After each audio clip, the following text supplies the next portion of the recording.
Sir ఇప్పుడు ఈ aquaculture రైతులకి maximum sir first of all electric అంటే సబ్సిడీ అనేది ఖచ్చితంగా ఉండాలి. సో ఇప్పుడు కూడా సబ్సిడీ వస్తుంది.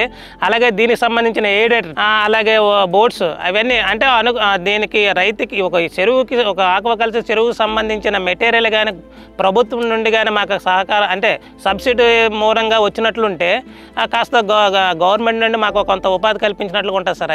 అది అనేది చాలా ఇంపార్టెంట్ సార్. ఎందుకంటే ఇంత పెట్టుబడి పెట్టుకుని మేము వెళ్ళాలంటే చాలా ఇబ్బందులు పడవలసి వస్తుంది. అలాగే ఏ టైంలో ఏ రేట్లు ఉంటాయో తెలియని పరిస్థితిలో ఒక బాధతో కూడా చేస్తున్నాం సార్. ఇది కానీ ఇప్పటివరకు లేదు సార్. అసలు అలాంటి సబ్సిడీ గట్రా అలాంటివి ఏమీ లేదు. ఓన్గానే అక్కడ ఇక్కడ అప్పులు చేసుకొని అలాగే తప్పది కల్చర్ చేయాలని ఒక అలవాటు మీద ఏంటంటే ఇలా కంటిన్యూ చేసుకుంటూ వస్తున్నాం సార్. చాలా ప్రభావం ఉంది సార్. ఎందుకంటే ఈ వర్షాలు వచ్చే టైంలో చూసారు కదా, ఇప్పుడు మీకు క్లియర్గా కనబడుతుంది ఆ వాటర్ చూడు ఎంత ఫ్లోటింగ్తో ఉంది. అలాంటప్పుడు ఏంటంటే ఈ చెరువులు కొట్టే అవకాశాలు కూడా ఉంటాయో అప్పుడు పూర్తిగా రైతు అనేటి వాళ్ళు పూర్తిగా లాసు భరించవలసి వస్తుంది సార్. అంటే బాగా ఇబ్బంది పడవలసి వస్తుంది.